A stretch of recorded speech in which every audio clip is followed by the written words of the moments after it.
নমস্কাৰ আশা কৰোঁ ভালে আছে সকলোৱে ভালে থাকক সকলোৱে তাকে কামনা কৰিছোঁ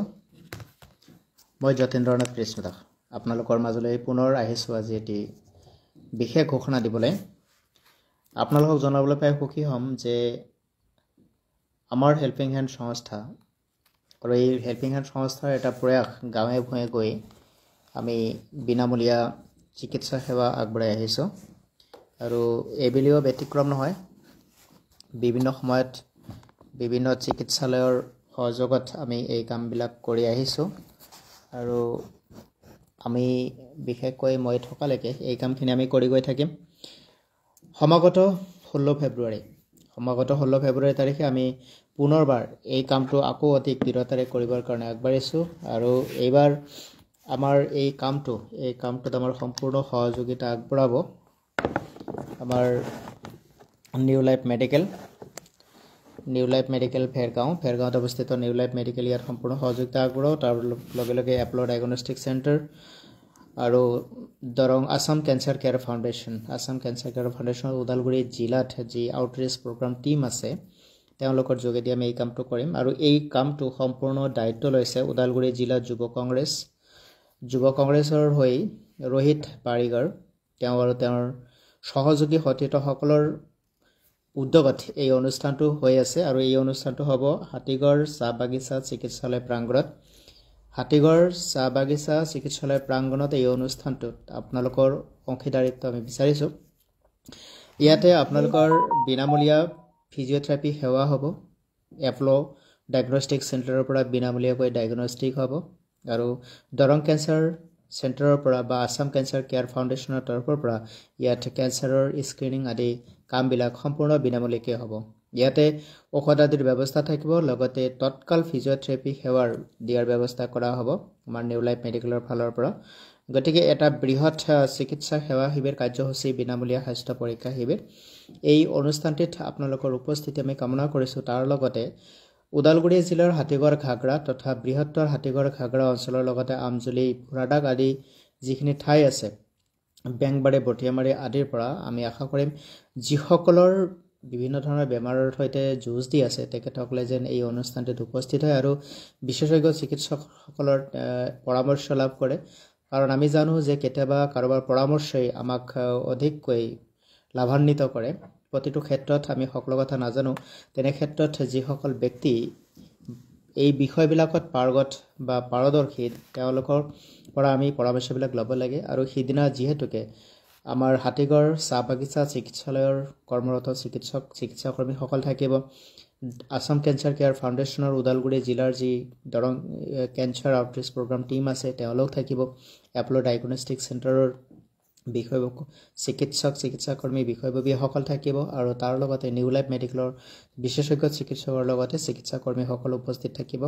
আৰু লগতে আমি হেল্পিং হেণ্ড এছ'চিয়েশ্যনৰ ফালৰ পৰা উপস্থিত থাকি সমস্তকে এটি সুন্দৰ দিগদৰ্শন দিবৰ কাৰণে আমি প্ৰয়াস কৰিম দেহা মানে ৰোগ থাকিবই আৰু ৰোগ থাকে মানে ৰোগৰ চিকিৎসাও আছে কোৱা আছে যে যত ৰোগ তত চিকিৎসা ব্যৱস্থা কিন্তু সঠিক সময়ত সঠিক উপযুক্ত ব্যৱস্থাৰে যদি আমি আগ নাপাৰোঁ তেতিয়াহ'লে আমি বহুত সময়ত এই ৰোগৰ লগত যুঁজি হাৰ মানিব লগা হয় আমি প্ৰত্যেকগৰাকী ব্যক্তিয়েই প্ৰাথমিকভাৱে আমাৰ শৰীৰৰ যতন ল'ব লাগে আমি চিকিৎসকৰ এটেনশ্যন ল'ব লাগে তেখেতসকলৰ পৰা পৰামৰ্শ ল'ব লাগে আমিও যদিও ভাবোঁ যে আমাৰ দেহত কোনো ৰোগ নাই আমি নিৰোগী তৎসত্ত্বেও কিন্তু আমি চিকিৎসকৰ এটেনশ্যন লোৱাটো ভাল মাহেকত এবাৰ নহ'লেও 2 মাহৰ মূৰত বিশেষকৈ বৰ্তমান সময়ত প্ৰত্যেকগৰাকী ব্যক্তিৰ দেহত ডায়েবেটিক্স ব্লাড প্ৰেছাৰ আদি থাকেই তাৰ লগে লগে ইউৰিক এচিড থাইৰয়ড আদি প্ৰব্লেমো কম বেছি পৰিমাণে পোৱা যায় আৰু শৰীৰৰ বিষৰ কথা বিশেষকৈ আঁঠুৰ বিষ কঁকালৰ বিষ আদি আমি পাওঁৱেই আৰ্থৰাইটিছ প্ৰব্লেম অধিকাংশ মানুহৰেই বৰ্তমান এটি নিজৰ দিনৰ সহচৰৰ দৰে হৈ পৰিছে আৰু সকলো সময়তে সেইখিনি বস্তু আমি কঢ়িয়াই লৈ ফুৰোঁ চকুৰ সমস্যা আছে বয়স বঢ়াৰ লগে লগে মানুহৰ চকুৰ সমস্যা বাঢ়ে আৰু চকুৰ সমস্যা বাঢ়ি অহাৰ লগে লগে কিছুমানে দূৰৰ বস্তুবিলাক ভালদৰে দেখা নাপায় তো কিছুমানে ওচৰৰ বস্তুবিলাক ধোৱা কোৱা দেখা পায় তাৰ লগে লগে কিছুমানৰ আকৌ বয়স অত্যাধিক হোৱাৰ লগে লগে বিশেষকৈ 50 বছৰৰ ওপৰত যোৱাৰ লগে লগে চকুত কেটাৰেক্ট পৰাৰ দৰে কিছুমান সমস্যা আহে আৰু এই সমস্যাবিলাকৰ সৈতে আমাৰ ব্যক্তিসকল যুঁজ দি থাকে তেখেতসকল উচিত মাৰ্গদৰ্শন নোপোৱা হেতুকে কেতিয়াবা এই বেমাৰ তেখেতসকলে লগত লৈ চলিব লগা হয় এটা কঠিন জীৱন যাত্ৰা বুলি ক'ব লাগিব কঠিন জীৱন যাত্ৰা এই কাৰণে কাৰণ বেমাৰ থাকিলে কোনো এগৰাকী ব্যক্তি সুখী হ'ব নোৱাৰে আপুনি যদি নিজকে সুখী বুলি ক'ব বিচাৰে তেনেহলে প্ৰথমতে আপুনি নিৰোগী হ'ব লাগিব নিৰোগী ব্যক্তিগৰাকী সম্পদশালী আৰু সুস্থ সুখী ব্যক্তি এই কথাটো আমি জানিব লাগে আৰু বুজিবলৈ চেষ্টা কৰিব লাগে টকা পইচা সম্পত্তি সকলোৰে কম বেছি পৰিমাণে হ'লেও আছে কিন্তু সেই সকল ব্যক্তি সুখী যিসকল ব্যক্তি প্ৰকৃতাৰ্থত নিৰোগী স্বাস্থ্যই সম্পদ বুলি কোৱা হয় স্বাস্থ্যকে পৰম ধন বুলি কোৱা হয় এই স্বাস্থ্য পৰম ধনক যদি আমি সুৰক্ষিত কৰি ৰাখিব পাৰো তেনেহলে আমি নিজকে সুখী বুলি ক'ব পাৰো আৰু আমি আমাৰ জীৱনত সকলোতকৈ যদি কিবা এটা বস্তুত গুৰুত্ব দিব লাগে হিয়া আমি প্ৰথমতে আমাৰ শৰীৰটোৰ প্ৰতি গুৰুত্ব দিব লাগে কোৱা হয় যে দেহা থাকিলে বেহা আপোনাৰ দেহা থাকিলে আপোনাৰ জীৱন যাত্ৰা চলি থাকিব আপোনাৰ ব্যৱসায় বাণিজ্য কৰ্মস্থানত আপোনাৰ গতি ৰতিমতি সকলোখিনি সুন্দৰকৈ চলিব আপোনাৰ পৰিয়ালটোকো আপুনি সময় দি পেলাই আপোনাৰ পৰিয়াল নিজৰ লগতে পৰিয়ালটোকো সুস্থ সুৰক্ষিত কৰি ৰাখিব পাৰিব গতিকে তেনে ক্ষেত্ৰত আমাৰ প্ৰত্যেকৰে প্ৰথম আৰু প্ৰধান নৈতিক কৰ্তব্য আৰু দায়িত্ব বুলি ক'লে নিজৰ শৰীৰটোক সুস্থ কৰি ৰখাটো আৰু ইয়াৰ কাৰণে বিভিন্ন ধৰণৰ ব্যৱস্থা আমি গ্ৰহণ কৰিব পাৰোঁ আমি দৈনন্দিন যোগাভ্যাস কৰিব পাৰোঁ আমি ৰাতিপুৱা সোনকালে শুই উঠাৰ অভ্যাস কৰিব লাগে ৰাতিপুৱা খোজ কাঢ়িবলৈ চেষ্টা কৰিব লাগে কমেও 2 কিলোমিটাৰমান যদি আমি খোজ কাঢ়োঁ আমাৰ শৰীৰৰ পৰা যি ঘাম নিৰ্গত হ'ব বা আমি যি ধৰণে এই ৱাকিং স্পীডত আমাৰ শৰীৰৰ যিটো এক্সাৰসাইজ হ'ব সেইটো কিন্তু আমাক নিৰোগী কৰাত যথেষ্ট পৰিমাণে সহায় কৰে আৰু বিশেষকৈ খালী ভৰিৰে খোজ কাঢ়িব পাৰিলে ভাল যদিও বৰ্তমান সময়ত আমি অধিকতৰ সময় চেণ্ডেল বা জোতা পিন্ধিয়ে থাকোঁ তেনে ক্ষেত্ৰত আমাৰ শৰীৰৰ তলুৱাটো কোমল হৈ পৰে আৰু কোমল হোৱা কাৰণে আমাৰ শৰীৰৰ যিটো বহন ক্ষমতা শিলগুটি বিন্ধিলে যিটো সহ্য ক্ষমতা সেয়া কমি যায় তো তেনে ক্ষেত্ৰত অলপ সাৱধানে খোজ কাঢ়িব লাগিব সচেতন হৈ খোজ কাঢ়িব লাগিব আৰু ইয়া কৰিবৰ দৰকাৰ বৰ্তমান সময়ত মোৰ এই লাইভটো চাই থকাৰ কাৰণে বিশ্বজিৎ শৰ্মা অনুপমা কৰ্মী গৌতম ৰমেশ ৰিটন আৰু মুক্তিযোদ্ধা দেউৰীয়া আপোনালৈলৈ মই ধন্যবাদ জ্ঞাপন কৰিছোঁ ভিডিঅ'টো পাৰিলে লাইক কমেণ্ট আৰু শ্বেয়াৰ কৰিব স্বাস্থ্য বিষয়ক বাৰ্তা আমি সাধাৰণতে শুনিব লাগে আৰু নিজৰ কাৰণে নিজৰ সুস্থ নিৰোগী এটি দেহা তৈয়াৰ কৰিবৰ কাৰণে আমি যত্ন কৰিব লাগে খুবেই দৰকাৰ যত্ন কৰিবলৈ কাৰণ আপুনি আপোনাৰ মই মোৰ এই কথাটো প্ৰত্যেকে চিন্তা কৰিব লাগে জীৱন তোমাৰ চিন্তিবা তুমি নাথাকিবা কাৰো বাবে ৰৈ থাকা যদি কাৰো অপেক্ষাত জীৱন যাব পিছুৱাই আমি প্ৰত্যেকেই নিজৰ শৰীৰৰ প্ৰতি যত্ন ল'ব লাগে আৰু সুস্থ নিৰোগী হোৱাৰ কাৰণে সদা প্ৰয়াস কৰিব লাগে আৰু আমি যদি এই কামখিনি কৰিব পাৰোঁ প্ৰকৃততে আমি কিন্তু নিজকে সুখী অনুভৱ কৰিব পাৰোঁ আমি নিজকে গৌৰৱ অনুভৱ কৰিব পাৰোঁ আৰু আমি এনেদৰে আমাৰ জীৱনৰ এটি সুন্দৰ আগবাঢ়িব পাৰোঁ আৰু আমি সদায় প্ৰয়াস কৰিব লাগে যে আমি আমাৰ যি দৈনন্দিন প্ৰক্ৰিয়া আমাৰ ৰাতিপুৱা শুই উঠাৰ পৰা বিছনালৈ যোৱা পৰ্যন্ত এই সকলোবিলাক ক্ষেত্ৰত আমি সজাগ সচেতন আৰু সাৱধান হ'ব লাগে আমি ৰাতিপুৱা সোনকালে শুবলৈ যত্ন কৰিব লাগে ৰাতি যেতিয়া আমি সোনকালে শুবলৈ যাম আৰু সেই অনুপাতে আমি ৰাতিপুৱা সোনকালে উঠিব পাৰিম আৰু কোৱা হয় যে বৰ্তমান সময়ত 8 ঘণ্টা সময় এগৰাকী ছাত্ৰ ছাত্ৰীৰ কাৰণে আৰু 6 ঘণ্টা সময় এগৰাকী প্ৰাপ্তবয়স্ক ব্যক্তিৰ কাৰণে টোপনি নিতান্তই আৱশ্যক তেতিয়াহে আমাৰ শৰীৰৰ যিবিলাক ইন্দ্ৰিয় আছে আমাৰ যিবিলাক স্নায়ু কোষ আছে সেইখিনি সতেজ হয় আৰু নিজৰ কাৰ্যক্ষম ঘূৰাই পায় আৰু নিজৰ যিখিনি কৰিবলগীয়া আছে সেইখিনি তেওঁলোকে কৰিব পাৰে আমাৰ মানুহৰ ডাঙৰ এটা সমস্যা আছে সেইটো হৈছে স্মৃতি বিভ্ৰম আমি বহুতখিনি কথা পাহৰি যাওঁ দিনটোত আমি কি কৰিছো কি নকৰিছো কেনেকৈ কৰিছো কিয় কৰিছো এই সকলোবিলাক কথা আমি পাহৰো বিশেষকৈ যিখিনি গঠনমূলক বা সকাৰাত্মক বা পজিটিভ যিখিনি কথা বতৰা সেইখিনি কিন্তু আমি অধিক পাহৰো আৰু আমি নেগেটিভ কথাখিনিক বৰকে লৈ ফুৰো অপ্ৰিয় হলেও সঁচা কথা যে দিনটোত আমি কিমানখিনি ভাল কাম কৰিলো বা কোনে কিমানখিনি ভাল কাম কৰিলে সেইখিনি কথাত আমি গুৰুত্ব দিয়াতকৈ কিন্তু আমি দিনটোত আমাৰ লগত কি নঘটিবলগীয়া ঘটনা ঘটিলে বা নকাৰাত্মক যিটো দিশ আছে কোনোবাই গালি পাৰিলে কোনোবাই বেয়া ব্যৱহাৰ কৰিলে বা আশা অনুৰূপ আমি ব্যৱহাৰ নাপালো সেই কথাবিলাকে আমাৰ নেগেটিভ মনটোত থাকে আপোনালোকে মন কৰিব সাধাৰণতে যেতিয়া আমি ঘৰত কিবা এটা অনুষ্ঠান পাতো সেই অনুষ্ঠানত আমি বহুত মানুহক নিমন্ত্ৰণ কৰো কিন্তু সেই বহুত মানুহৰ ভিতৰত কৰবাত দুই এজন বা দুইটা পৰিয়ালৰ নাহা কাৰণে আমি তেওঁলোকৰ কথাটো অধিকতৰ সময় বেছিকৈ চিন্তা কৰো যে তেওঁ নাহিল তেওঁৰ অনুষ্ঠান পাতিয়ে মই যাই আগতীয়াকৈ দেখা দিম কিন্তু আজি মোৰ অনুষ্ঠানত তেওঁ নাহিল এই কথাটো আমি বেছিকৈ ভাবি থাকো আচলতে সেইটো ভাবি থকাৰ কোনো কাৰণ নাই তেওঁ অহা নাই তেওঁৰ কিবা অসুবিধা হৈছে কিবা ব্যস্ততা আছে হয়তো সেই কাৰণে অহা নাই আপুনি তেওঁ নহাটোক বেছিকৈ এটেনশন নিদি যদি আপোনাৰ ঘৰত অহা ব্যক্তিসকলক এটেনশন দিয়ে আৰু তেওঁলোকক শুশ্ৰূষা আৰু আপ্যায়নটো যদি আপুনি সুন্দৰকৈ কৰে তেনেহলে সেয়া হ'ব আপোনাৰ জীৱনৰ কৰিবলগীয়া এটা ভাল কাম আৰু আমি এই কামবিলাককে কৰিব লাগে আমাৰ ঘৰলৈ অহা বা আমাৰ সাক্ষাতত থকা যিসকল ব্যক্তি সাধাৰণতে আন্তৰিকতাৰে আপোনাৰ সহযোগী হয় সেইখিনি ব্যক্তিকে বেছি ইম্পৰ্টেন্স দিব লাগে যিসকল ব্যক্তি আপোনাক মাত্ৰ আনুষ্ঠানিকতা ৰক্ষা কৰিবৰ কাৰণে বা আপোনাৰ মান ৰক্ষা কৰিবৰ কাৰণে বা আপোনাৰ সন্মানৰ খাতিৰত তেওঁ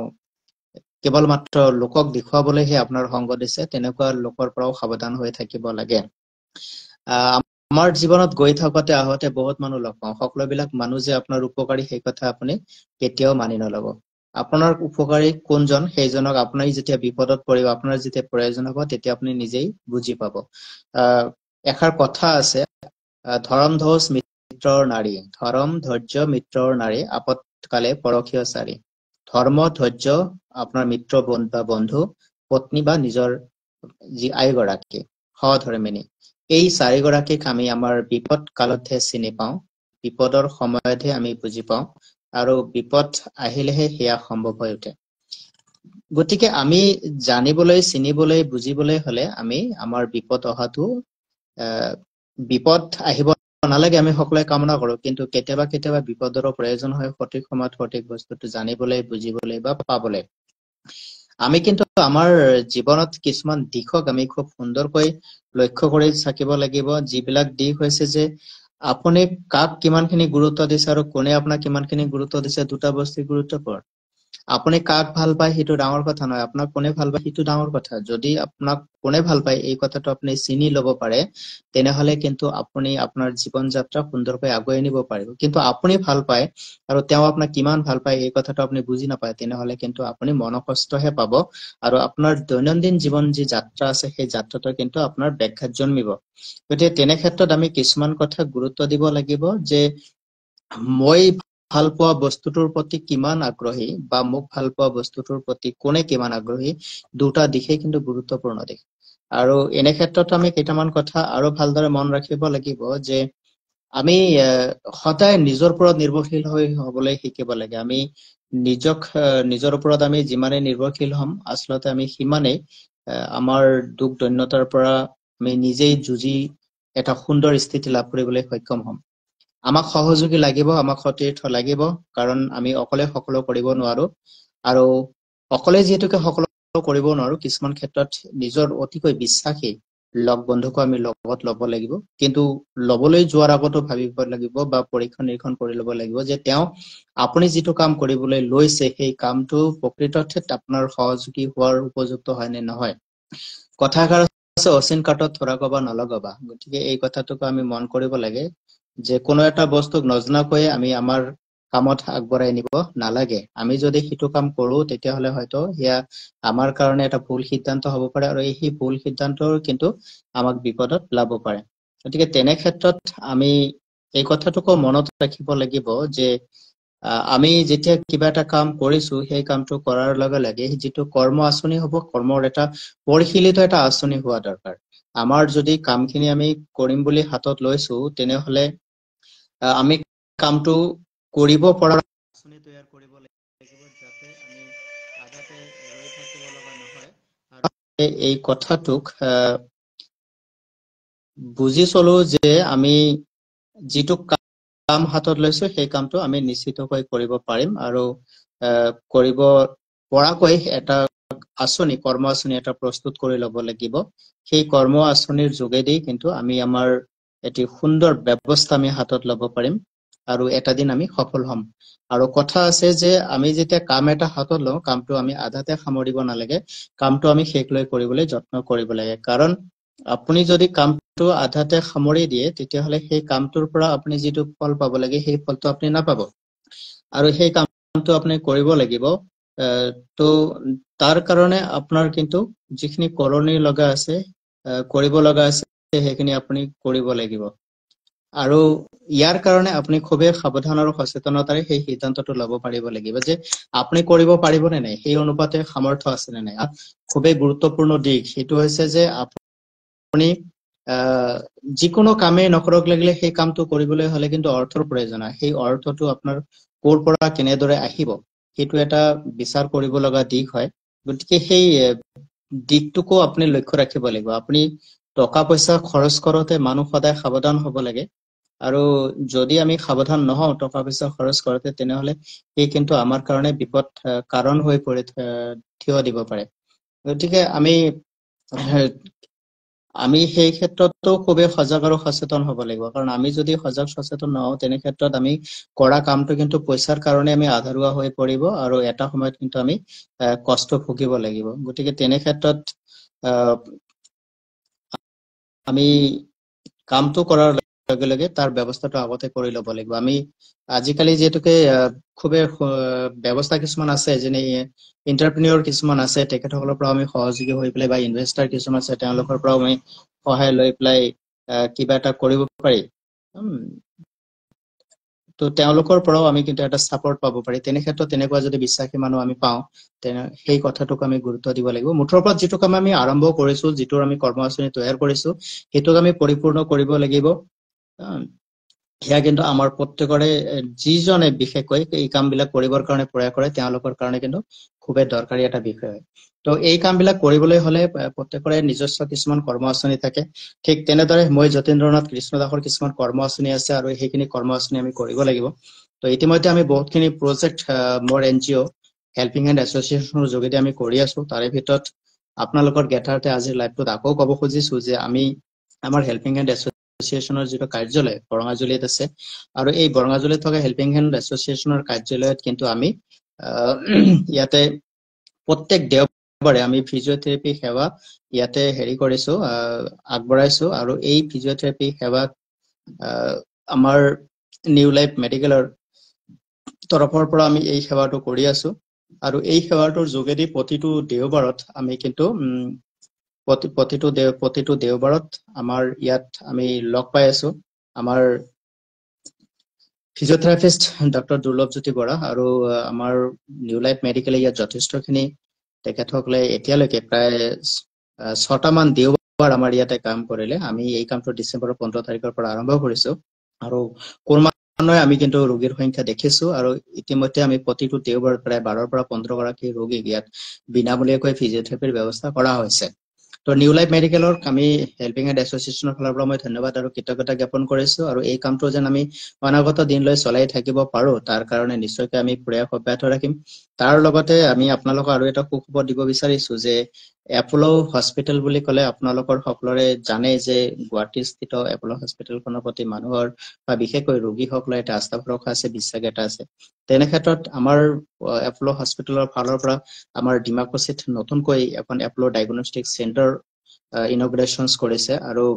সেই চেণ্টাৰৰ যোগেদি সন্মানীয় দীপজ্যোতি দত্ত তেখেতৰ তত্ত্বাৱধানত আমি বিগতটো দেওবাৰে এটি নতুন প্ৰজেক্ট এটা আৰম্ভ কৰিছো সেইটো হৈছে ফ্ৰী ডায়াগনষ্টিক প্ৰজেক্ট আৰু এই ফ্ৰী ডায়াগনষ্টিক প্ৰজেক্টত যোগেদি আমি যোৱা দেওবাৰে প্ৰায় 5 গৰাকী ব্যক্তিক আমি ফ্ৰী ডায়াগনষ্টিক কৰিছো তো ইয়াত আমি কি বিষয়ৰ ওপৰত ইয়াতে ডায়াগনজ কৰা হয় সেই বিষয়টো ইয়াতে মই আপোনালোকক জনাই দিব বিচাৰিছো যদি আপোনালোকৰ ফালৰ পৰা কোনোবা ৰোগী ইয়ালৈকে পঠাব পৰা আপোনালোকে পঠাব এড্ৰেছটো হৈছে ডিমাকুছি বৰঙাজুলি গধূলি বজাৰ নিয়াৰ পোষ্ট অফিচ এইখিনিতে আহিলে আমাৰ পাই যাব অথবা আমাৰ যদি helping hand association and JNK news office বুলিও যদি গুগল মেপত মাৰে তথাপিও আমাৰ লোকেশ্যনটো দেখুৱাই দিব তো ইয়াত আমাৰ এপল' হস্পিটেলৰ ফালৰ পৰা Apple' diagnostic centre Apple' diagnostic চেণ্টাৰৰ ফালৰ পৰা আমি ইয়াতে প্ৰতিটো দেওবাৰ আপোনালোকে ইয়াত উপলব্ধি পাব ইয়াতে আমাৰ যিখিনি টেষ্ট হ'ব সেইখিনি ইয়াত এনেধৰণৰ আছে ইয়াত ESR liver functions, kidney function, urine examination, thyroid examination, free thyroids, FT3, FT4, TS এইবিলাক তেওঁলোকৰ মেডিকেলৰ একটা ফৰ্মেশনছ হয় diabetics, calcium, vitamin D, heart profiles, anaemia, CBC, CRP, তো এনে ধৰণৰ ক্যান্সাৰ আদি যিখিনি full body checkup for your inner health, full body checkup for your inner health, ইয়াৰ ওপৰতে ইয়াতে ডায়াগনষ্টিক খিনি হ'ব। আৰু ইয়াতে আমি প্ৰতিটো দেওবাৰ ইয়াত ব্যৱস্থা কৰিছো দিনৰ 10টা বজাৰ পৰা 2টা বজালৈকে। ইয়াত আপোনালোকে আহিলে তেখেতসকলৰ লগত আপোনালোকে বহি পৰামৰ্শ কৰিব পাৰিব আৰু নিশ্চয়কৈ এই কৰ্মটোৱে বহুত মানুহক উপকৃত কৰিব। আৰু ইয়াতে যিহেতুকে বিনামূলীয়াকৈ আমি এই ব্যৱস্থাটো কৰিছো আৰু সপ্তাহত এদিন কৰিছো, গতিকে আপোনালোকে যদি যিসকল আহিব বিচাৰে আপোনালোকে আগতীয়াকৈ যোগাযোগ কৰিব লাগিব বা কৰিলে বেছি ভাল। তেতিয়াহ'লে আহি আপোনালোকে প্ৰথম পৰ্যায়তে প্ৰথম সময়ৰ প্ৰথম আগভাগতে আপোনালোকে সেই কামটো কৰিব পাৰিব। যিহেতুকে আমাৰ এটা সীমিত সময় 10টা বজাৰ পৰা 2টা বজালৈকে আমাৰ ইয়াত চিকিৎসক বা চিকিৎসা কৰ্মীসকল থাকে। আৰু তেনে ক্ষেত্ৰত যদি আপোনাৰ আহতে দেৰি হয় হয়তো সেইদিনা আপোনাৰ ডায়াগনষ্টিকটো নহবও পাৰে। তেনে ক্ষেত্ৰত আমাৰ 7635901139, মই আকৌ এবাৰ কৈছো 7635901139, এই নামত আপোনালোকে আগতীয়াকৈ এনৰোল কৰিব পাৰিব আৰু আপোনালোকে আহি নিজৰ ফুল বডি চেকআপ কৰিব পাৰিব। আমাৰ প্ৰতিটো দেওবাৰ কৈছো, সপ্তাহৰ প্ৰতিটো দেওবাৰে আপোনালোকে দিনৰ 10টা বজাৰ পৰা 2টা বজালৈকে এই কামটো আমাৰ ইয়াত উপলব্ধ হ'ব আৰু আপোনালোকে দেখুৱাব পাৰিব। বৰ্তমান সময়ত আমি প্ৰতিটো দেওবাৰ, সপ্তাহৰ প্ৰতিটো দেওবাৰ হেল্পিং হেণ্ড এছ'চিয়েশ্যনৰ ফালৰ পৰা এই দুটা ব্যৱস্থা কৰিছো। এটা হৈছে নিউ লাইফ মেডিকেলৰ সহযোগত বিনামূলীয়াকৈ ফিজিঅথেৰাপি সেৱা, আৰু এপল' ডায়াগনষ্টিক চেণ্টাৰ ডিমাকুছিৰ ফালৰ পৰা আমি ফ্ৰী ডায়াগনষ্টিক ব্যৱস্থাটো কৰিছো। আপোনালোকে এই দুটা ব্যৱস্থা পাব। আৰু তাৰ লগতে আমি মাহটোৰ 3-4টা দিনত আমি বাহিৰত কেম্প কৰো। আপোনালোকে জানে যে বিনামূলীয়া স্বাস্থ্য সেৱা শিবিৰ আমি অনুষ্ঠিত কৰো। আৰু ইয়াত চকু কেঞ্চাৰ স্ক্ৰিনিং, কিডনি, প্ৰস্ৰাৱৰ সমস্যা, তাৰ লগতে অন্যান্য যিখিনি আমাৰ সাধাৰণভাৱে যিখিনি বেমাৰ হৈ থাকে ভাইৰেল টাইপৰ, সেইখিনিৰ চিকিৎসা আদি আমি কৰি আছো ইউৰলজি, নিউৰলজি, কাৰ্ডিঅলজি আদি বিভাগৰ চিকিৎসকসকলক লৈ। গতিকে তেনে ক্ষেত্ৰত এইবেলিও আৰু ব্যতিক্ৰম নহয়। জানুৱাৰী মাহৰ আমি 4টামান কেম্প কৰিলো। ফেব্ৰুৱাৰী মাহত আমি এটা কেম্প ইতিমধ্যে কৰিছো আৰু এতিয়া আমাৰ 2 নম্বৰটো কেম্প হ'ব। 2 নম্বৰটো কেম্প এইবাৰ আমি ওদালগুৰি জিলাৰ হাতীগড় চাহবাগিচা চিকিৎসালয় প্ৰাংগণত আমি কৰিছো। আৰু এই কেম্পটোৰ যি উদ্যোগ সেয়া লৈছে ওদালগুৰি যুৱ কংগ্ৰেছৰ দলে। আৰু তাৰ লগতে আমাৰ এই কেম্পটোত সহযোগিতা আগবঢ়াব, সম্পূৰ্ণকৈ সহযোগিতা আগবঢ়াব আমাৰ new life medical, apple' diagnostic centre আৰু আছাম কেঞ্চাৰ কেয়াৰ ফাউণ্ডেশ্যনৰ চিকিৎসক আৰু চিকিৎসা কৰ্মীসকল, আৰু তাৰ লগতে আমাৰ হেল্পিং হেণ্ড সংস্থাৰ বিষয়ববীয়া কৰ্মীসকল উপস্থিত থাকিব। আৰু এই অনুষ্ঠানটো, এই যিটো ফ্ৰী হেল্থ চেকআপ হ'ব, এই ফ্ৰী হেল্থ চেকআপটোত আপোনালোকে কি কি সুবিধা পাব সেইখিনি কথা মই ইতিমধ্যে আপোনালোকক কৈছো। আৰু তথাপিও মই কৈছো যে ফ্ৰী ফিজিঅথেৰাপি, কেঞ্চাৰ স্ক্ৰিনিং, আপোনাৰ full body checkup for your inner health,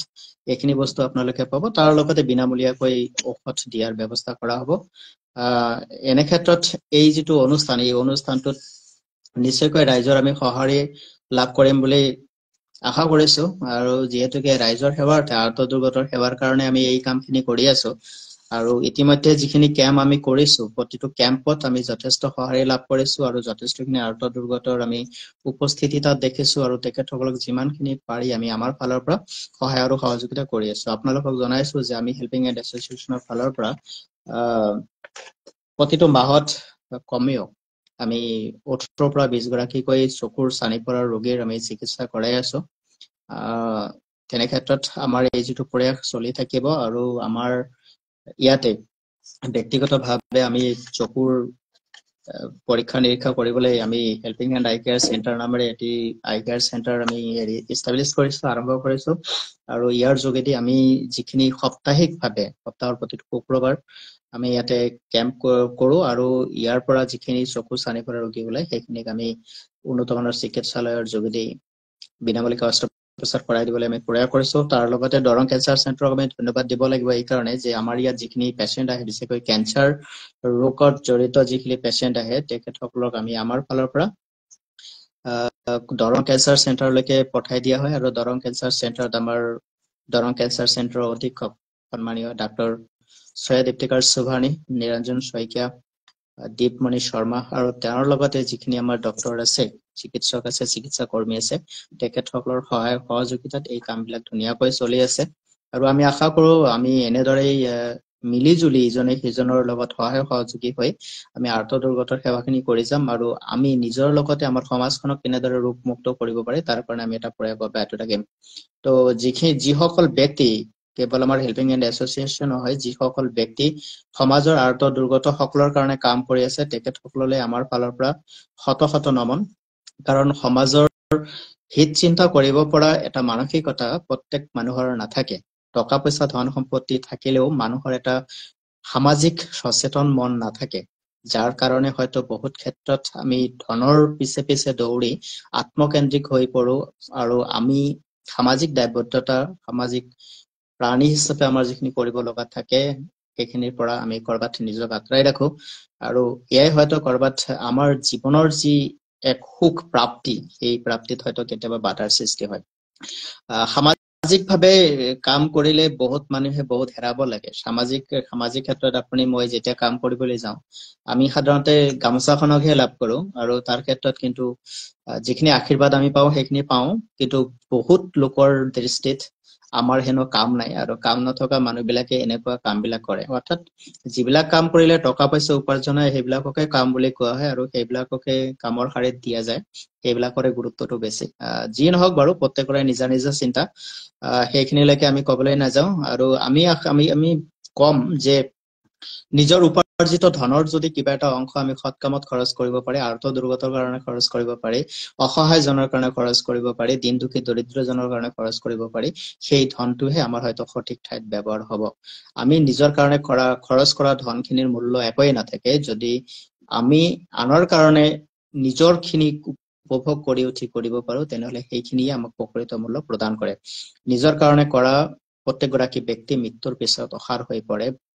আৰু আনৰ কাৰণে কৰাজন কিন্তু সমাজে এদিনাখন হলেও তেওঁক সন্মানিত কৰে, স্বীকৃতি দিয়ে আৰু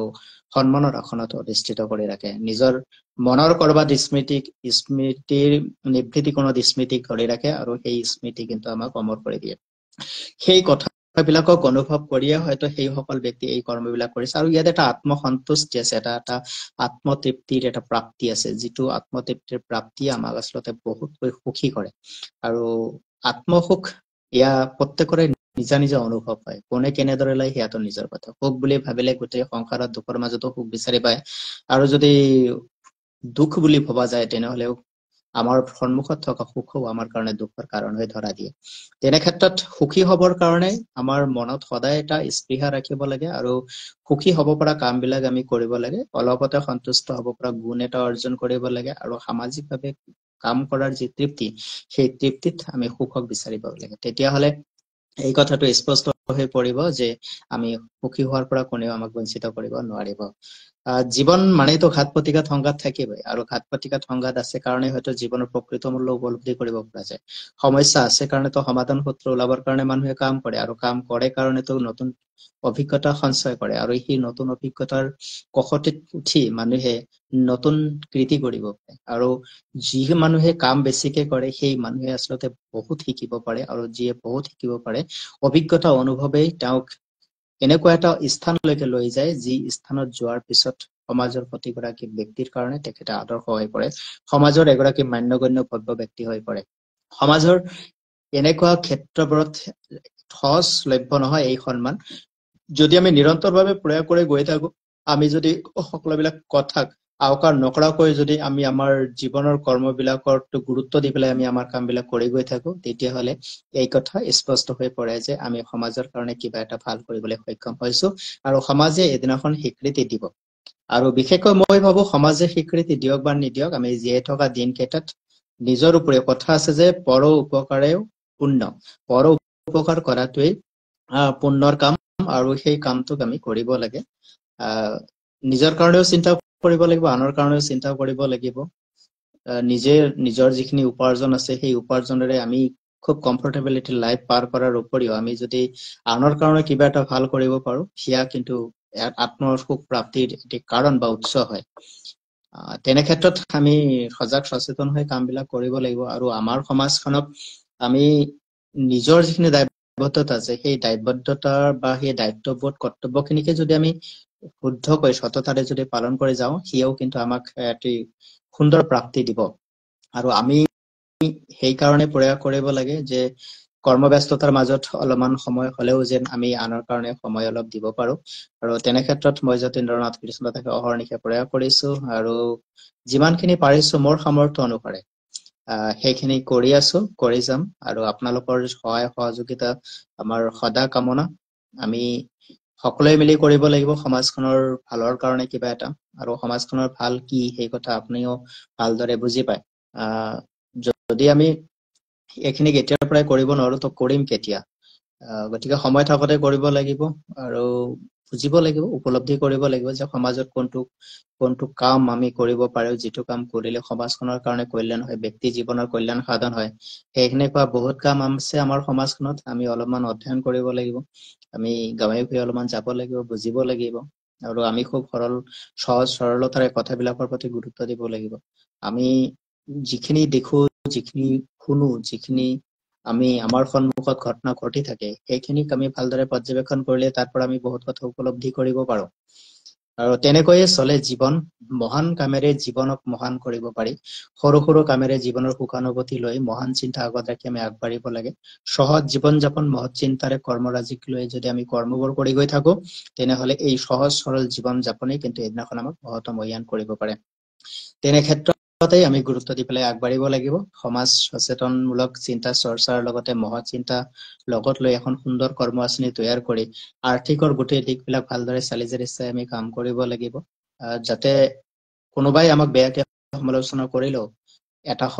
সময়ে যেন উপযুক্তভাৱে উত্তৰ দিয়ে যে তেওঁলোকে আচলতে যি কাম কৰিছিল সমাজৰ হিতৰ কাৰণে কৰিছিল আৰু সমাজৰ হিতৰ কাৰণে কৰা কামবোৰেই আজি কাৰোবাৰ পৰা আদৰ্শ হৈ পৰিব। আমি সেই কথাবিলাককে গুৰুত্ব দি চলিব লাগিব। ধন্যবাদ আপোনালোক ইমান সময় ধৰি মোৰ লগত সহযোগিতা আগবঢ়োৱাৰ কাৰণে। আকৌ এবাৰ কৈছো, সমাগত 16 ফেব্ৰুৱাৰী দেওবাৰ ওদালগুৰি জিলাৰ হাতীগড় চাহ বাগিচা চিকিৎসালয়ত আমাৰ বিনামূলীয়া চিকিৎসা শিবিৰ আমি আগবঢ়াইছো। আৰু ইয়াত বিশেষকৈ আমাৰ নিউ লাইফ মেডিকেলে,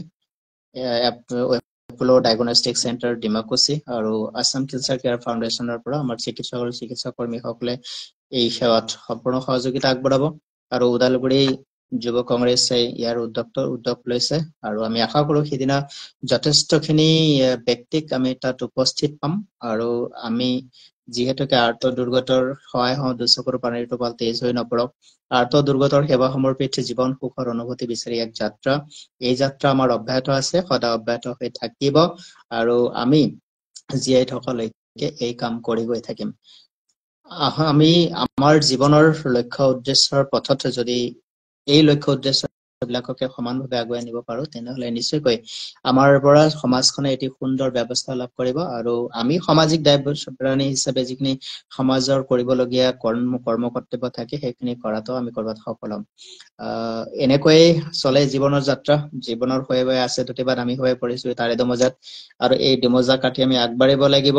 ভাল কাম কৰিবলৈ সুবিধা পালে আমি ভাল কাম বিলাক কৰিব লাগে আৰু খুব আন্তৰিকতাৰে কৰিব লাগে। আৰু এনে ক্ষেত্ৰত আপুনি যেতিয়া ভাল কাম কৰিবৰ কাৰণে আগবাঢ়ে তেতিয়াহলে এই কথাটো নিশ্চিত যে কোনোবা ফালে নহয় কোনোবা ফালে ওপৰৱালা আপোনাৰ সহায়ক হয়। তেনে ক্ষেত্ৰত আমি যেতিয়া এই কাম আৰম্ভ কৰিছিলো তেতিয়া ভবা নাছিলো যে ইমান বৃহৎ পৰিসৰত আমি এই কামবোৰ কৰিব পাৰিম। কিন্তু যেতিয়া সময় বাগৰি গৈ থাকিল, আমাৰ কামৰ প্ৰতি মানুহৰ দৃষ্টি নিক্ষেপ হল, আমি কৰা কাম বিলাকৰ প্ৰতি মানুহে পৰ্যবেক্ষণ কৰিলে, পৰীক্ষণ নিৰীক্ষণ কৰিলে, আৰু বৰ্তমান সময়ত কিন্তু আমি খুব সহজভাৱে এই কামবোৰ কৰি গৈ আছো। প্ৰতিটো মাহেকত কমেও ৩-৪টাকৈ কেম্প কৰিবৰ কাৰণে আমি যত্ন কৰো। আৰু অসমৰ বিভিন্ন প্ৰান্তত বিভিন্ন জিলাত আমি আমাৰ যিখিনি চিকিৎসালয় ইতিমধ্যে আমাৰ লগত সহযোগী হৈছে তেখেতসকলক আমি ধন্যবাদ আৰু কৃতজ্ঞতা জনাও যে তেখেতসকলে আমাৰ লগত অসমৰ বিভিন্ন প্ৰান্তত সহযোগী হৈ গৈছে। আৰু তাতে থকা আৰ্ত দুৰ্গত সকলৰ প্ৰতি তেখেতসকলে সুহৃদয়ভাৱে আন্তৰিকতাৰে তেখেতসকলে চিকিৎসা সেৱাখিনি আগবঢ়াইছে, যিটো নেকি বৰ্তমান সমাজত অতিকৈ প্ৰয়োজন হৈ পৰিছে। আমি ভোগবাদী এই সমাজ ব্যৱস্থাত এতিয়া আমি প্ৰত্যেকেই এগৰাকী ৰোগী বুলি ক'ব লাগিব। এনেকুৱা কোনো এজন নোলাব যি কব যে মোৰ শৰীৰত ৰোগ নাই বা মই সম্পূৰ্ণৰূপে নিৰোগী। পৰীক্ষা নিৰীক্ষাৰ অন্তত দেখা পোৱা যাব যে ৰোগ আছে আৰু এই ৰোগে কিন্তু আমাক দুৰ্বল কৰি পেলাইছে। আমি এই কথাটো আমি চেষ্টা কৰিব লাগিব যে আমি যে নিৰোগী হ'ব পাৰো। ইয়াৰ কাৰণে প্ৰত্যেকৰ নিজৰ প্ৰতি সজাগ সচেতন প্ৰথমতে হ'ব লাগিব। খোৱা খাদ্যত গুৰুত্ব দিব লাগিব, কৰ্ম আৰু খোৱাত গুৰুত্ব দিব লাগিব। আমি কৰা কামবোৰৰ ওপৰতো আমাৰ শাৰীৰিক সক্ষমতা নিৰ্ভৰ কৰে। আমি গ্ৰহণ কৰা আহাৰ খাদ্য আদিৰ ওপৰতো কিন্তু আমাৰ শৰীৰৰ সুস্থতা নিৰ্ভৰ কৰে। আমি কি খাদ্য খাইছো, কি ক'ত গৈছো, পৰিষ্কাৰ পৰিচ্ছন্নতা আদি গুণবিলাকো আমাৰ সুস্বাস্থ্যৰ কাৰণে খুবেই দৰকাৰী এটা বিষয়। গতিকে আমি সুস্থ হ'ব লাগিব, সবল হ'ব লাগিব। কথা হয় যে সুস্থ দেহত হেনো সুস্থ মনৰ বসতি হয়, আৰু মনৰ মানসিক সুস্থতাই মানুহ এগৰাকীৰ বুদ্ধিদীপ্ততা বঢ়ায়, আৰু বুদ্ধিদীপ্ততা বঢ়াৰ লগে লগে স্মৃতি শক্তি বাঢ়ে, আৰু স্মৃতি শক্তি বঢ়াৰ লগে লগে মানুহ সত্যক উপলব্ধি কৰিবলৈ সক্ষম হয়। গতিকে আমি প্ৰথমতে সুস্থ এটি শৰীৰ গঢ়িব লাগিব, যি সুস্থ শৰীৰত আমাৰ সুস্থ মন এটি থাকিব। যেনেকুৱাকে কোৱা যায় যে আপোনাৰ পিঞ্জৰা যদি মজবুত হৈ থাকে তেনেহলে পিঞ্জৰাত বন্দী পাখিটো কিন্তু আপোনাৰ অধীনতেই থাকিব। যদি পিঞ্জৰা দুৰ্বল হৈ যায় তেতিয়াহলে আপোনাৰ পাখিটো পিঞ্জৰা ভাঙি ওলাই যাবলৈ বেছি সময় নালাগিব। তো আমিও আমাৰ শৰীৰৰ সুস্থতাক ধৰি ৰাখিব লাগিব, কাৰণ আমাৰ এই শৰীৰ সুস্থতা থাকিলেহে আমি আমাৰ কৰ্মবিলাক আমি আগবঢ়াই লৈ যাব পাৰিম। দেহা থাকিলে বেহা বুলি কোৱা কথাষাৰক আমি যথাৰ্থ প্ৰমাণিত কৰিব পাৰিম। আমি আমাৰ শৰীৰৰ গুৰুত্বৰ ওপৰত প্ৰধানতম যিটো দিশ সেইটো হৈছে খাদ্যক গুৰুত্ব দিয়ক। কাৰণ খাদ্য আৰু অখাদ্যৰ মাজত যিটো পাৰ্থক্য, যিটো প্ৰভেদ, সেই প্ৰভেদটোক প্ৰথমতে বুজিব লাগিব। আমাৰ শৰীৰক নষ্ট কৰি দিব পৰা, মনক নষ্ট কৰি দিব পৰা খাদ্যবিলাক কেতিয়াও খাদ্যৰ তালিকাত নপৰে, যদিও পোৱা যায়। গতিকে আমি সেইবিলাকৰ প্ৰতি গুৰুত্ব দিব লাগিব। প্ৰত্যেকে জানে, আৰু জনাৰ পিছতো কিন্তু কিছুমান ভুল কৰি থকা যায়। সেই ভুলবিলাক জেনেৰেলি নকৰিলে ভাল। জানি বুজি কৰা ভুলবিলাকৰ সাধাৰণতে ক্ষমা নাথাকে। ইয়াৰ পৰিণাম আমি ভুগিব লাগিব, আজি নহয় কালি নহয় 10 বছৰ পিছত হলেও। গতিকে সুস্থ সবল হৈ থকাটোৱেই আমাৰ কাৰণে এটা সৌভাগ্যৰ দিশ। আমি সুস্থ হবলৈ থাকিবলৈ হলে যিখিনি কৰণীয় আছে নিত্য নৈমিত্তিকভাৱে সেইখিনি কৰিব লাগে। তাৰ লগে লগে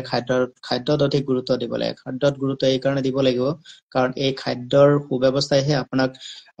সুনিয়ন্ত্ৰিত কৰি ৰাখিব পাৰে আৰু সুস্থ দেহমনক গৰাকী কৰিব পাৰে। আমাৰ জীৱনটোক আমি গুৰুত্ব এই কাৰণে দিব লাগিব যে এই জীৱনটো দুৰ্লভ জীৱন। কত তপস্যাই নৰতনো পায়। আমি বহুত তপস্যা কৰি, বহুত সাধনা কৰি আমি এই শৰীৰটো লাভ কৰিছো।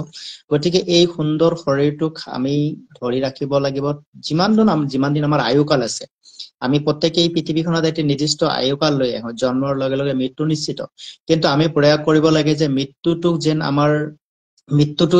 যেন আমাৰ মহান হৈ পৰে। আমাৰ মৃত্যু যেতিয়া আমাক গ্ৰহণ কৰিবলৈ আহিব, তেতিয়া যেন মৃত্যু গৌৰৱ অনুভৱ কৰে যে মই এনে এগৰাকী ব্যক্তিৰ জীৱনক লৈ আহি আছো যিগৰাকী ব্যক্তি সঁচাই মহান। গতিকে আমাৰ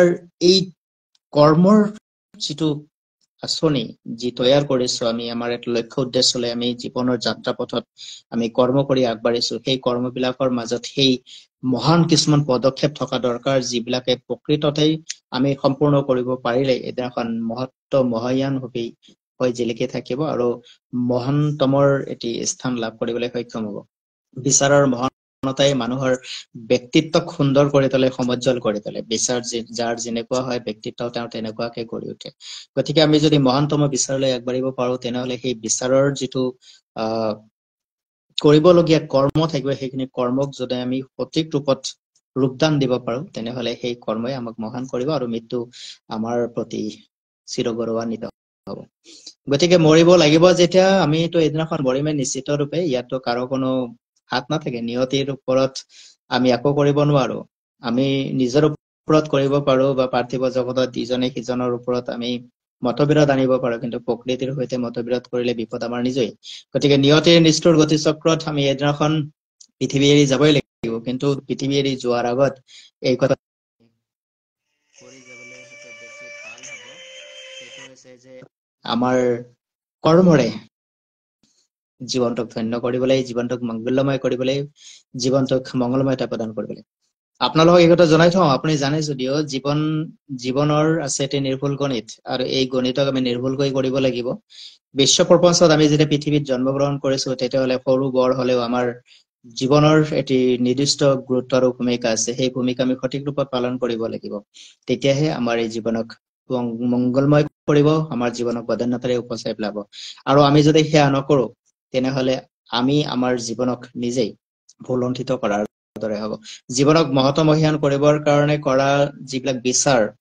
অৰ্থাৎ আমাৰ পূৰ্বত কৰি যোৱা মহা মনীষী মহাত্মা মহাপুৰুষসকলে দি যোৱা দিগদৰ্শন কৰ্মৰাজি জীৱন দৰ্শনৰাজি সেইখিনিক যদি আমি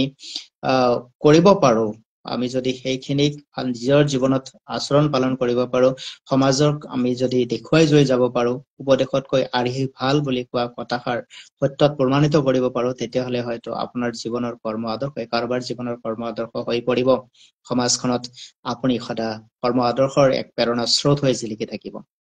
আমি কৰিব পাৰো আমি প্ৰত্যেকৰে ভিতৰত আমাৰ সেই ঐশ্বৰীয় ক্ষমতা আছে ঈশ্বৰে তেনেকুৱা এটা গুণ দিছে মাত্ৰ আমি অলপমান যত্নপৰ হ'ব লাগে আমি বুজিবলৈ যত্ন কৰিব লাগে নিজে কৰা কামবিলাকক আমি ভালদৰে চাব লাগে ক'ৰ পৰা আৰম্ভ কৰিছিলো এতিয়ালৈ বৰ্তমান সময়লৈ কিমান দূৰ আহি পাইছো আৰু কিমান দূৰ মোৰ যাবলৈ বাকী আছে এই কথাবিলাককো আমি অলপমান সময় নিৰলে বহি ভাবিব লাগে আমি কৰা কামবিলাকৰ আমি পৰ্যবেক্ষণ কৰিব লাগে যে মই যিবিলাক কাম কৰি আহিলো যিবিলাক কাম কৰি আছো সেইবিলাক কামৰ মাজত মই কি পালো কি হেৰুৱালো আৰু এইখিনি কামে মোক ভৱিষ্যতে কি দিব এই কথাবিলাককো যদি আমি চিন্তা কৰো বুজি উঠিবলৈ চেষ্টা কৰো তেনেহলে তাৰ মাজতো কিন্তু আমি সত্যৰ সন্ধান নিশ্চয়কৈ লাভ কৰিবলৈ সক্ষম হ'ম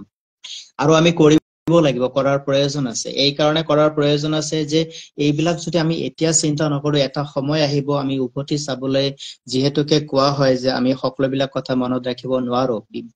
স্মৃতিৰ বিভ্ৰম আমাৰ মাজত আছে আমি বহুত কথাকে পাহৰি যাওঁ খুব তৎকাল পাহৰি যাওঁ আৰু মনত ৰাখিব নলগীয়া কিছুমান কথা আমি মনত ৰাখো এনেকে মৃত্যুৰ সময়লৈকে হয়তো নপহৰা এনেকুৱা দৃষ্টান্ত বহুত আছে গতিকে সাধাৰণভাৱেই যিবিলাক কাম যিবিলাক কথা আমাক কোনো ধৰণে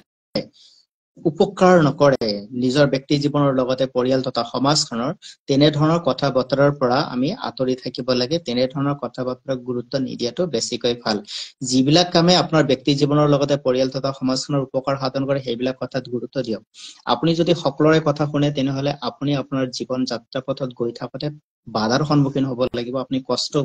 কষ্টৰ সন্মুখীন হ'ব লাগিব গতিকে আপুনি নিজে কৰা কামবিলাকক ভালদৰে জানি বুজি লৈ যদি কৰে তেনেহলে আপুনি এইটো কথা নিশ্চিত থাকক যে হাজাৰজনে কোৱা কটু সমালোচনাকো আপুনি নেওচা দি আপোনাৰ কৰ্মত আপুনি সফল হৈ দেখুৱাব পাৰিব কিন্তু যদি আপোনাৰ বিচাৰত অহা কৰ্মটোক যদি আপুনি কাৰোবাৰ বিচাৰত গৈ কাৰোবাৰ কথা শুনি যদি সেয়া সলনি কৰি দিয়ে তেনেহলে হয়তো সেয়া আপোনাৰ কাৰণে ভুল হ'ব পাৰে কাৰণ আপোনাৰ কৰ্মদক্ষতা আনে নাজানে আৰু আপোনাৰ কৰ্মদক্ষতা বা বিচাৰৰ ওপৰতে আপুনি সেই কৰ্ম আঁচনিলৈ আপুনি আগবাঢ়িছে তেনে ক্ষেত্ৰত অন্যৰ কথাখিনিক লৈ আপুনি যদি সেই কথাটোক গুৰুত্ব নিদি অন্যে কোৱা কথাটোকেই সঁচা বা শুদ্ধ বুলি ভাবি যদি কৰিবলৈ আৰম্ভ কৰে এটা সময়ত যেতিয়া তেওঁ আপোনাক লগ এৰা দি গুচি যাব তেতিয়া কিন্তু আপুনি বিপদত পৰিব আৰু সেই কামটো তাতেই স্থবিৰ হৈ যাব যিহেতুকে সেই কামটো সম্পৰ্কত আপোনাৰ কোনো নলেজ আগতীয়াকৈ নাই গতিকে আমি যি কাম কৰো সেই কামৰ আমি সম্পূৰ্ণ এটা তথ্য ল'ব লাগে আমি তাৰ গোটেইখিনি তথ্য ল'ব লাগে সেই তথ্যখিনি লৈ সেই তথ্যৰ আধাৰত জানি বুজি আমি আমাৰ কাম আগবাঢ়িব লাগে কথা আছে যে আপুনি নজনাটোক নজনা বুলি কোৱাটো ডাঙৰ কথা নহয় কিন্তু নজনাটোক জনা বুলি কৈ আপুনি আগবাঢ়িবলৈ গলে বিপদত আপুনি নিজেই পৰিব নজনাটো শিকি লওক আৰু লাগিলে সময় লাগক কিন্তু ভালকৈ কৰক আমি নজনাকৈ কৰা কামটোৰ প্ৰতি যেতিয়া আমি আগবাঢ়িম তেতিয়া এই কথাটো নিশ্চিত যে সেই কামটো দীৰ্ঘস্থায়ী নহব বা আমি দীৰ্ঘ দিনলৈকে সেই কামটো কৰি গৈ থাকিব নোৱাৰিম যিটো কাম কৰি আপোনাক ভাল লাগে সেই কামটো আপুনি খুব আন্তৰিকতাৰে কৰক সেই কামটোৱেই আপোনাক প্ৰতিষ্ঠা দিব আপোনাৰ সন্মান আপোনাৰ সমাজখনত যি প্ৰাপ্য সন্মান সেই সন্মানৰ প্ৰাপ্তি ঘটাব যিটো কাম আমি কৰি ভাল নাপাওঁ জোৰ জবস্তি কৰা কামে আমাক কেতিয়াও আমাৰ সন্মানৰ প্ৰাপ্তি ঘটাব নোৱাৰে আপুনি ভাল পোৱা কামটো কৰক বাৰে বাৰে কৰক ভুল হওক সংশোধন হওক আকৌ কৰক আমি এনেদৰে কৰি যাব লাগিব তেতিয়াহে আমি আচলতে নিজৰ জীৱনৰ যিখিনি কষ্ট সেই কষ্টক আমি লাঘৱ কৰিব পাৰিম আমি আমাৰ জীৱনক লৈ সন্তুষ্ট বা সুখী হ'ব পাৰিম জীৱনক লৈ সন্তুষ্ট সুখী হ'ব পৰাজনেই কৃতকাৰ্য ব্যক্তি আমি কৃতকাৰ্যতা বুলি যে কওঁ সেই কৃতকাৰ্যতা টকা পইচা ধন সম্পত্তি গাড়ী বাড়ী বেংক বেলেঞ্চ নহয় মোৰ আজি বেংক বেলেঞ্চ বহুত হ'ব মোৰ আজি গাড়ী দুইখন থাকিব চাগৰ থাকিব নকৰ থাকিব আৰু মই আৰামছে বহি উঠি খাই চলি থাকিম সেইটোকে কৃতকাৰ্য জীৱন বুলি নাপায়। আপুনি যদি সকলোখিনি পোৱাৰ পিছত সুখী হ'ব পৰা নাই, আপুনি যদি আত্মসন্তুষ্ট ল'ব পৰা নাই, তেনেহলে আপুনি সফল হোৱাই নাই। গতিকে সফলতাৰ মাপকাঠি টকা পইচাই নিৰ্ধাৰণ নকৰে। সফলতাৰ মাপকাঠি আপোনাৰ মনৰ সুখ শান্তি আনন্দৰ ওপৰত নিৰ্ভৰ কৰে, আৰু সেই মনৰ সুখ শান্তি আনন্দই আমাৰ জীৱনক প্ৰকৃতাৰ্থত এটি সুন্দৰতম মাত্ৰা প্ৰদান কৰে। সহস্ৰজনৰ আদৰ্শ হৈ কাম কৰিবৰ কাৰণে প্ৰেৰণা যোগায়। সমাজখনত এটা ইতিবাচক দিশ ৰাখি যাবৰ কাৰণে প্ৰেৰণা যোগায়। আমি আমাৰ জীৱনেৰে যদি শত সহস্ৰজনক নহয় 10জনক হলেও উপকৃত কৰিব পাৰো, মাৰ্গদৰ্শন দিব পাৰো, তেখেতসকলে আমাৰ জীৱনৰ পৰা আদৰ্শ গ্ৰহণ কৰি তেখেতসকলৰ জীৱন আৰু পৰিয়ালটো সুন্দৰকৈ সজাবৰ কাৰণে তেখেতসকলে আগবাঢ়ি আহিব, যত্নপৰ হ'ব, তেতিয়াহলেও আপুনি সফল হ'ব। আৰু আমি কৰবাত এই প্ৰয়াসবিলাক কৰিব লাগে। আপোনাৰ নলেজেৰে যদি কাৰোবাৰ নলেজ আপুনি বৃদ্ধি কৰাব পাৰে, আপোনাৰ জ্ঞানেৰে যদি কাৰোবাক আপুনি অজ্ঞান অন্ধকাৰৰ পৰা আনি প্ৰকাশৰ পথেৰে আগুৱাই নিব পাৰে, আপোনাৰ কৰ্মই যদি কাৰোবাৰ জীৱনৰ গতিপথ সলনি কৰি শুদ্ধ চিন্তাধাৰাৰে আগুৱাই নিব পাৰে, আপোনাৰ কৰ্ম প্ৰেৰণাই যদি সহস্ৰজনক অনুপ্ৰাণিত কৰে, পৰিবাৰে উজ্জীৱিত কৰিব পাৰে, অসৎ পথৰ পৰা সৎ পথলৈ আনিব পাৰে, বিপদৰ পৰা সম্পদৰ ৰাস্তাত আনি থিয় দিব পাৰে, তেনেহলে আপোনাৰ জীৱন ধন্য। আৰু এই ধন্য জীৱন গঢ়িবৰ কাৰণে খুব কষ্ট, ত্যাগ, শ্ৰম আৰু সাধনাৰ দৰকাৰ। কোৱা হয় সাধনাবিহীন সিদ্ধি লাভ কৰিব নোৱাৰি। গতিকে কোনো এটা কাম যে সহজত পাম সেয়া সম্ভৱ নহয়। যদি ভবা গৈছে তেনেহলে ভুল ভবা গৈছে। কৃচ্ছ সাধনাৰ পৰিণতিতেই, কঠোৰ পৰিশ্ৰমৰ পৰিণতিতহে আমি এটি সুন্দৰ জীৱনৰ সুন্দৰতম সফলতা লাভ কৰিব পাৰিম। যাৰো এই কামৰ কাৰণে আপুনি ত্যাগ কৰিবই লাগিব, আপুনি শ্ৰম কৰিবই লাগিব। আজি আপুনি যদি নিজক সঠিক ৰাস্তাৰে নিব খোজে, তেনেহলে আপুনি সঠিক আদৰ্শক বাছি ল'ব লাগিব। আদৰ্শ যিমানেই সুন্দৰ হ'ব, মহৎ হ'ব, আপোনাৰ জীৱনৰ চিনাক্তকৰণ বা নিৰ্বাচন যিমান শুদ্ধ আৰু সঠিক হ'ব, প্ৰকৃতাৰ্থত আপুনি নিজক সিমানেই শুদ্ধ আৰু সঠিক ৰূপত উপস্থাপন কৰিব পাৰিব, আগবঢ়াই নিব পাৰিব, সমাজত প্ৰতিষ্ঠিত কৰিব পাৰিব। সেইকাৰণে আমাৰ নিৰ্বাচন মেইন। নিৰ্বাচন আমি প্ৰধানতম আমাৰ নিৰ্বাচন। আমি কোনটো বস্তু গ্ৰহণ কৰিম, কোনটো বস্তু বৰ্জন কৰিম, কোনটো পথেৰে যাম, কোনটো পথেৰে নাযাম, কি বস্তু খাম, কি বস্তু নাখাম, কি বস্তু গ্ৰহণ কৰিম, কি বস্তু বৰ্জন কৰিম, এই সকলোবিলাক দিশ আমি প্ৰথমতে চালি জাৰি চাই ল'বই লাগিব, তেতিয়াহে সম্ভৱ।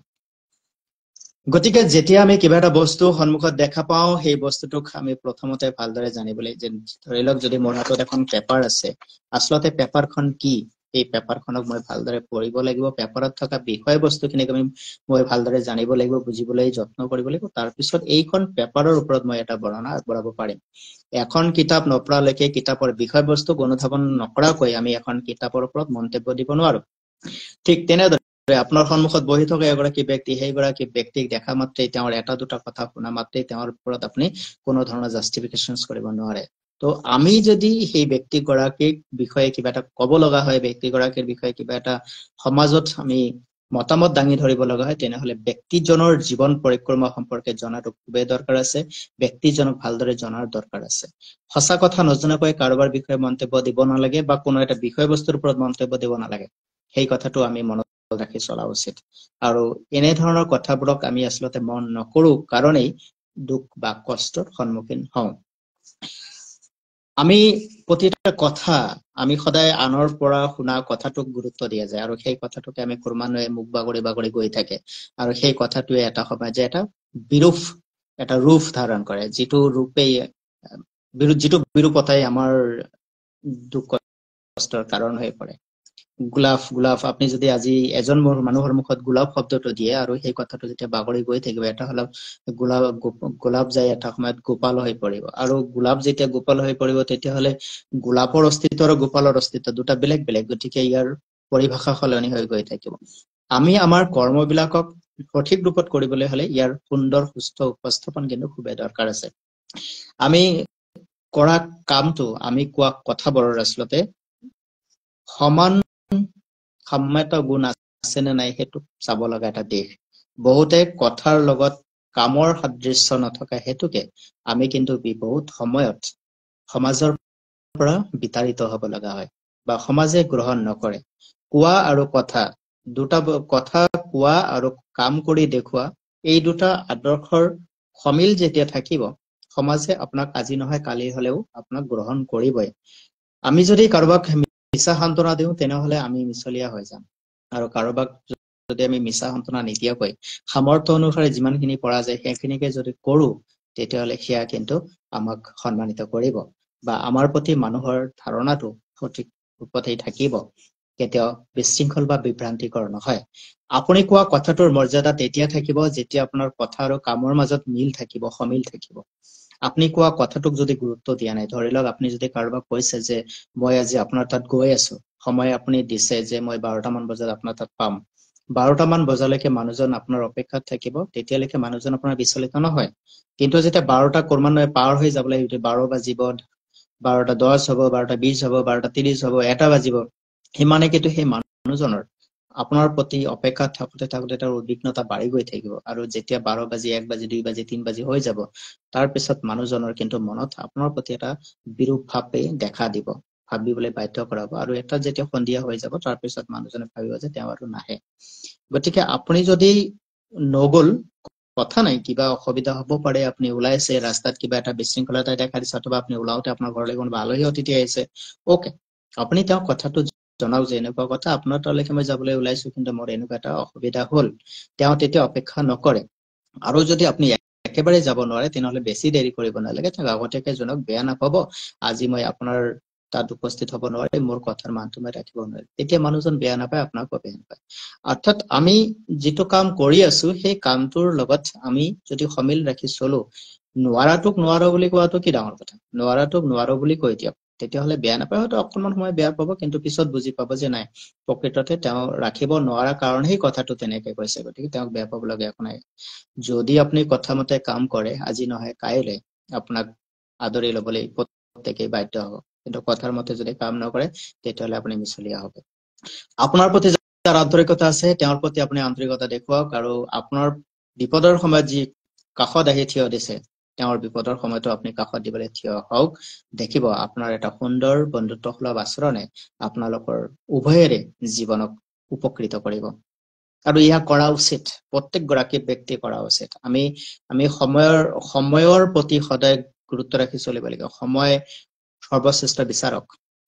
এই সময় যেতিয়া বিচাৰ দিয়ে নহয়, তেতিয়া সেই বিচাৰক বহুতৰ কাৰণে মানিবৰ কাৰণে টান হৈ পৰে। আমি যদি আজি দুখী হৈছো তেনেহলে ইয়াৰ অন্তৰালতো সময়ৰ প্ৰতি কৰি যোৱা কামৰ কাৰণেহে। আমি যদি আজি সুখী হৈছো বা সন্তুষ্ট হব পাৰিছো তেনেহলে আমি অতীতত কৰি যোৱা কৰ্মবিলাকৰ পৰিণতি। গতিকে আমি কৰা কৰ্মবিলাকৰ ওপৰত সুখ দুখ নিৰ্ভৰ কৰে, আমাৰ ভাল বেয়া নিৰ্ভৰ কৰে, আমাৰ সৎ পৰিণতি, সুকৃতি আৰু কুকৃতি দুটাই নিৰ্ভৰ কৰে। গতিকে আমি সমাজখনত কি ৰাখি থৈ যাম তাৰ কাৰণে চিন্তাধাৰা আমি নিজে কৰিব লাগিব। এইটো কথা ঠিকে যে আমি এই কামবোৰ নিজে কৰিবলৈ কেতিয়াও সক্ষম নহওঁ। সেইকাৰণে আমাৰ আদিগুৰু পিতৃ মাতৃ বয়োজ্যেষ্ঠ শ্ৰেষ্ঠজন আছে, শিক্ষাগুৰু আছে, আৰু তাৰ লগে লগে আমাৰ যি আধ্যাত্মিক গুৰুসকল আছে তেখেতসকলৰ পৰা লোৱা জ্ঞান গুণ গৰিমাই কিন্তু আমাক এটা সুন্দৰ বিচাৰশীল ব্যক্তি হিচাপে তৈয়াৰ কৰিবৰ কাৰণে আমাক সদায় সজাগ কৰে, সচেতন কৰে আৰু সচেষ্ট কৰে। আৰু তেনে ক্ষেত্ৰত সেইসকলক সদায় শ্ৰদ্ধা সন্মান কৰি ৰাখিব লাগিব। যদি আমি পিতৃ মাতৃ জ্যেষ্ঠ শ্ৰেষ্ঠ গুৰুজনৰ প্ৰতি সদায় শ্ৰদ্ধা আৰু সন্মান ৰাখো তেতিয়াহলে ভগৱন্ত পুৰুষও আমাৰ প্ৰতি সদায় এটা কৃপা দৃষ্টি ৰাখিব। কাৰণ যিহেতুকে ভগৱান একেলগে সকলোতে যাব নোৱাৰে, কাৰণে এওঁলোকক সৃষ্টি কৰিছে আমাক জ্ঞানৰ পথেৰে আগবঢ়াই নিবলৈ, বিপদৰ পৰা সম্পদৰ পথেৰে আগবঢ়াই নিবলৈ, সুৰক্ষিত জীৱন ব্যৱস্থা দিবলৈ, আমাৰ জীৱনৰ যিখিনি লাগতিয়াল কাম আমি কৰিব লগা থাকে, কৰিবলগীয়া আমাৰ যিখিনি কৰ্ম আঁচনি থাকে, সকলোখিনি ক্ষেত্ৰত এখেতসকলে মাৰ্গদৰ্শকৰ দৰে কাম কৰে, আৰু আমি মাৰ্গদৰ্শন বিচাৰি পাওঁ। সদায় গুণ গ্ৰহণ কৰিব লাগে, গুণৰ দৰ্শন কৰিব লাগে, আৰু গুণ নিবেদন কৰিব লাগে। এয়াই আপোনাক গুণময় কৰি তোলে, আপোনাৰ সুকৃতি কৰি তোলে, যি সুকৃতিয়েই আপোনাৰ অনুপস্থিতিত আপোনাৰ জীয়াই ৰাখে। আমি আমাৰ জীৱনৰ কৰ্মৰাজিৰে জীৱনক মহাত্মহীয়ান কৰিব পাৰো, মহা জীৱনৰ চাৰিকিৰে আমিও গঢ়িব পাৰো জীৱন। গতিকে এনে এটি জীৱন কৰিবৰ কাৰণে আমি মহা যিসকল মনীষী আছে তেওঁলোকৰ জীৱনৰ যিবিলাক পথ দৰ্শন ৰাজি আছে, কৰ্ম দৰ্শন ৰাজি আছে, সেইবিলাকক আমি চাব লাগিব, পৰিলক্ষিত কৰিহে আমি আগবাঢ়িব লাগিব আমাৰ জীৱনক আমি সজাব লাগিব গুণেৰে যিবিলাক ভাল গুণ আছে যিবিলাক গুণৰ যোগেদি এটা জীৱন প্ৰকৃত অৰ্থত